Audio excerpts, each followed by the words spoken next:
This is Basketball Infinite. Make sure to like, subscribe, ring that bell for notifications, and we are going to go through January 2002 to the end of the season until the playoffs. In this episode, Michael Jordan's second season in the league. He won an NBA championship, shockingly, in his first season, and he has a lot better of a supporting cast in his second year, and this team with Peja, Jason Williams, Ben Wallace, Elton Brand, James Posey.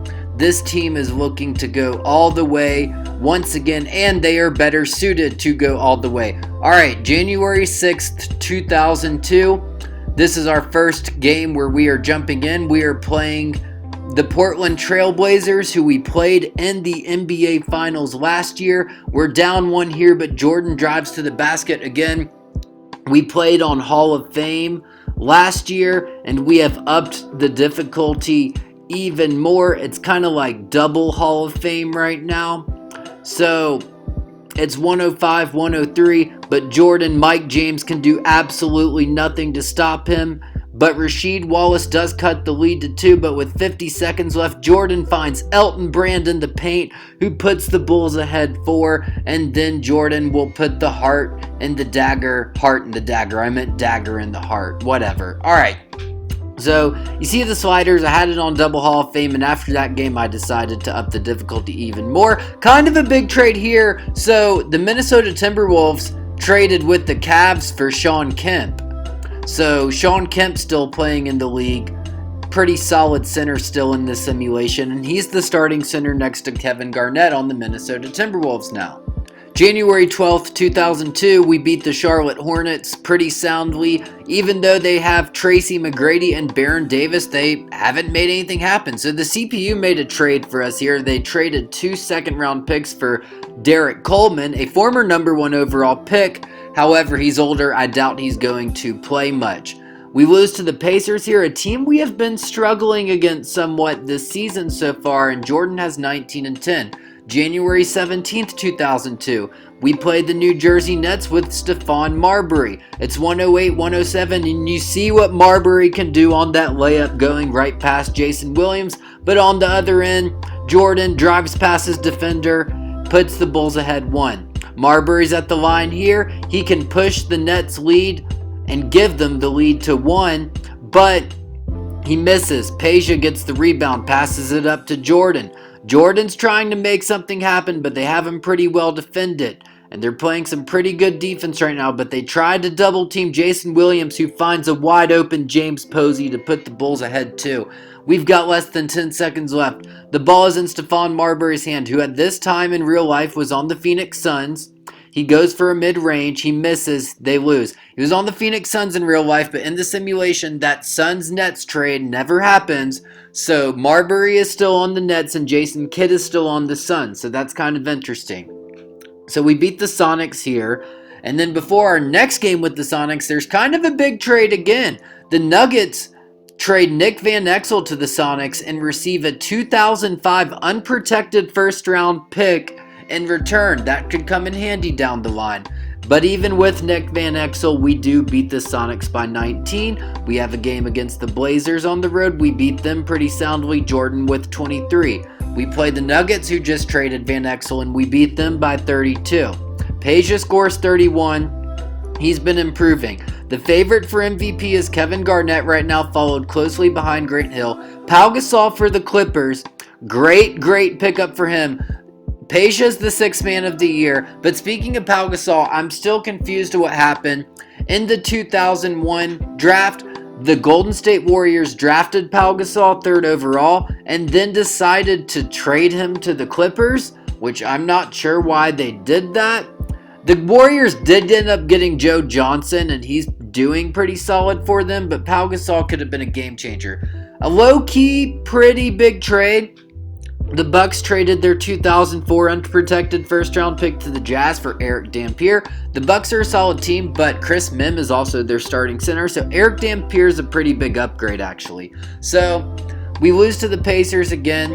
We're looking at our roster. We do have an injury. Our starting center, Jelani McCoy, is out 4 to 6 weeks with a broken wrist, but Without him, we still beat the Celtics by over 40 points in the next game, and Ben Wallace has a solid game as he's getting more minutes with McCory out. So, Allen, Iverson, Duncan, Carter, Alonzo Mourning, Anton Walker, Gary Payton, Jalen Rose. We're looking at the All-Stars. Jalen Rose in this sim, he never made an All-Star game in real life, but he has made the 2000, 2001, and 2002 All-Star games in this sim. Shout out to Jalen Rose. MJ, not a big surprise, but still worthy to note. And then we have Penny Hardaway, Sharif Abdurrahim, and Anton Jamison makes his first All-Star game in 2002.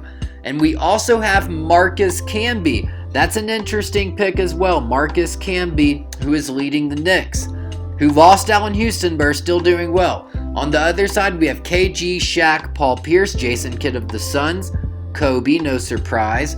We have Dirk, no surprise. Ray Allen, not surprised at all. Stephon Marbury, the way he's been playing, I'm not surprised. Rasheed Wallace didn't make it last year, but he does make it this year. Steve Francis, not too surprised, honestly. This one surprises me. Elton Brand. He made it last year, but his stats have gone down. But we are winning more, and Elton Brand, at the young age of in his early 20s, makes his second straight All-Star game. And then Kenyon Martin gets the final spot, who was the Rookie of the Year last year. February 7th, 2002, we are playing the Rockets, and Jordan tries to put the Bulls ahead, but he misses the layup, and we do lose to them.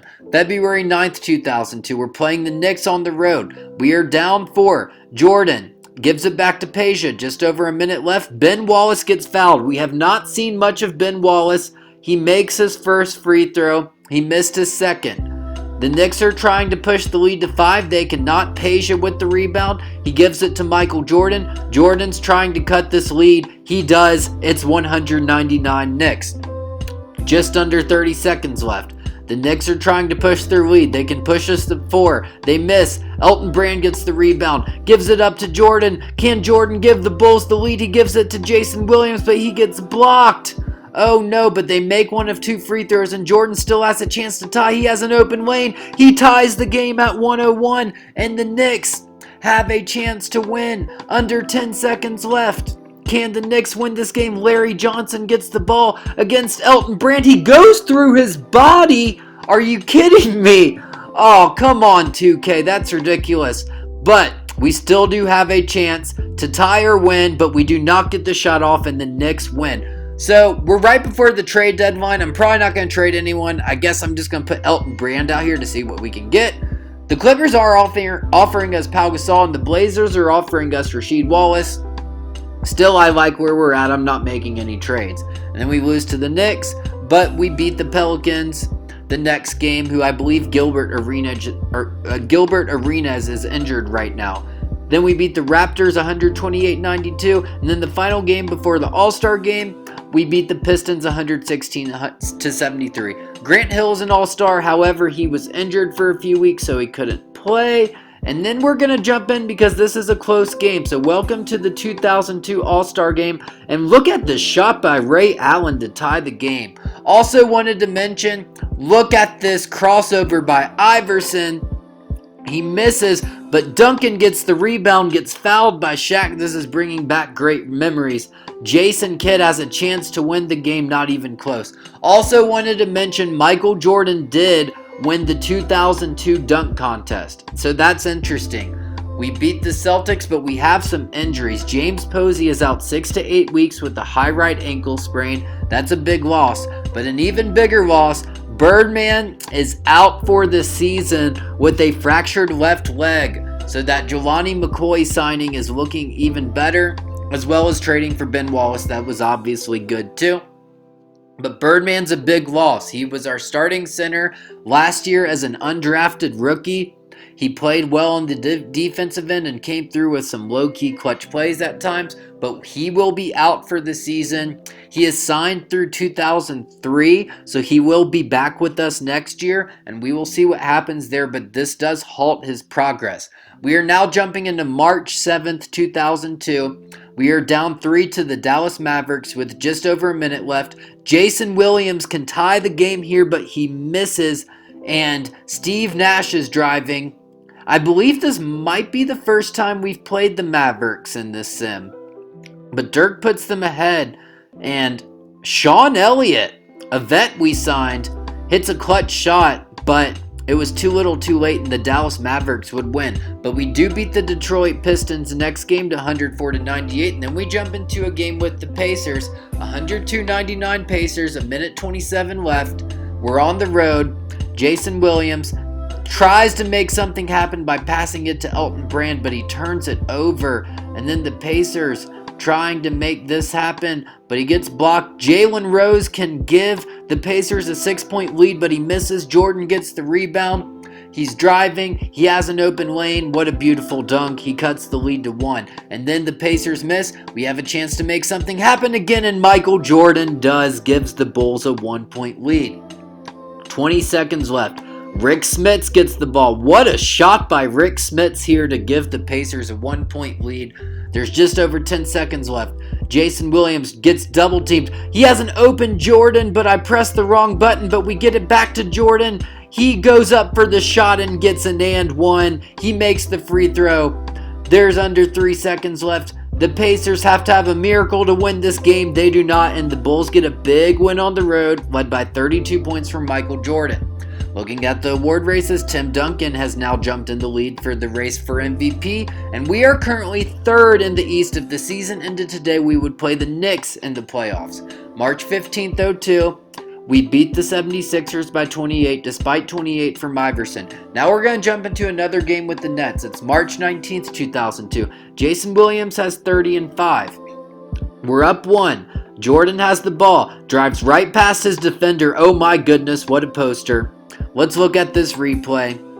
Holy moly, I don't even know who he dunked on, but that was beautiful. But look at Stephon Marbury tying the game with just under a minute left, but Jordan on the other end, he's unstoppable. He dunks it and gets fouled. 120-117, another unstoppable dunk. 35.6 left, but here we're up 3, but there is a shot clock difference, so the Nets have a chance. Jordan's fatigued, having trouble making something happen. Anthony Carter with the missed 3, but we get the offensive rebound, and that's going to be the game. Look at this triple-double from Michael Jordan.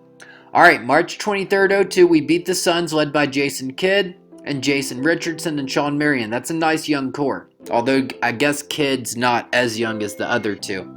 We beat the Hornets in this game. We've pretty much destroyed the Hornets every time we've played them. I actually don't think we have lost to them this sim, and we haven't jumped in any games against them yet.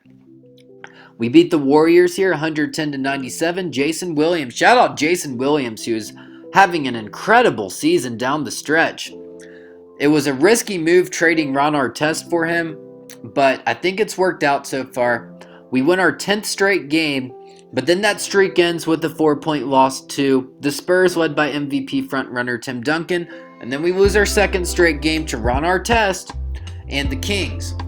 But we play the Clippers on the road next. It's 107-99. Despite the Clippers having a young core of Pau Gasol, Jamal Crawford, and Lamar Odom.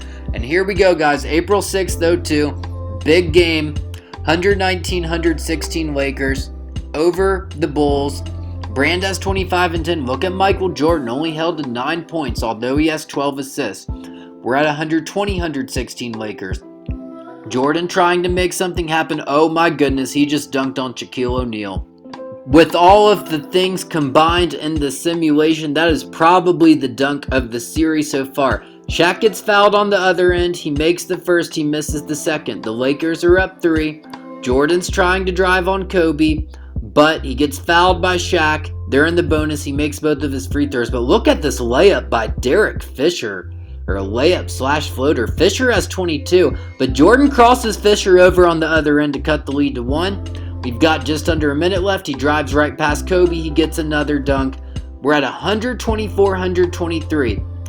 Jordan's trying to make something happen against Kobe. There's under 30 seconds left now, but Kobe's got the good defense on him. Jordan misses the mid-range, and Shaq gets the rebound. They call a timeout. Under 20 seconds. Look at Derek Fisher coming through in the clutch again. We've got under 10 seconds left. Jordan gets past Fisher, gets a dunk. 7 seconds. Kobe could potentially win this game for the Lakers. Under 3, 2, 1. In and out. Oh my goodness.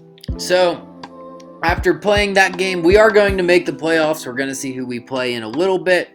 I am probably going to make the sliders more difficult once again before the playoffs. I think I'm going to upgrade the user difficulty in terms of offense. I still think it's a tiny little bit too easy to drive to the rim. Last season we were playing on Hall of Fame and Michael Jordan. We played most of the playoffs. Jordan averaged over 60 points a game in the playoffs, which is cool as a rookie, but at the same time, we are continuously upgrading the difficulty to make sure that this is hard as possible for us to win rings, especially considering that we won a ring our first season very unexpectedly. All right, the season's over. MVP, Kevin Garnett, who passed Tim Duncan last minute. Pau Gasol wins Rookie of the Year. Peja wins Sixth Man of the Year. So we made a big signing with him and it paid off. But Ron Artest wins Most Improved Player for the Kings, so good for them. All-NBA second team, Michael Jordan and Vince Carter. So MJ was All-NBA third team in his rookie year, and he is now second as a 23-year-old now. So I'd say overall an impressive season for him, and rookie Pau Gasol gets All-NBA second team too. Kobe gets on the third team along with Jerry Stackhouse, Kenyon Martin, Chris Webber, and Alonzo Mourning. But look at this, guys. We are playing Allen Iverson and the Philadelphia 76ers in the first round. You see this matchup. They've got Iverson, and they pretty much don't have too many other crazy players. We did have an injury to Michael Jordan, which could have been bad. That could have been really bad. However, it's just a bruised left hip. He's still somewhat injured, but he will be available in Game 1. Iverson, Hughes, Kenny Anderson, Darrell Armstrong, Desmond Mason, Foyle, George Lynch. Honestly, outside of Iverson, nothing too crazy. This isn't Larry Hughes, who was a star on the Wizards. This is a younger Larry Hughes. So, we've improved in our second season. We won a ring in year 1, and now it's year 2 and the playoffs are starting. But it's increased difficulty, but we also have a more talented team around MJ to win a championship this year. And I do feel pretty good about the Bulls' chances for Michael Jordan to get a second ring in his second year. And he's only 23 years old. I mean, he has a long way to go in this league. I mean, who knows? It's 2002, so that means in 2020 with his age, he'll be 41. You never know, he could still be playing then. That'd be kind of crazy, but I'm excited to see what happens in the 2002 playoffs. Our next episode will be in the first round against the Philadelphia 76ers and Allen Iverson. What a huge matchup. Stay tuned to it. I'm looking forward.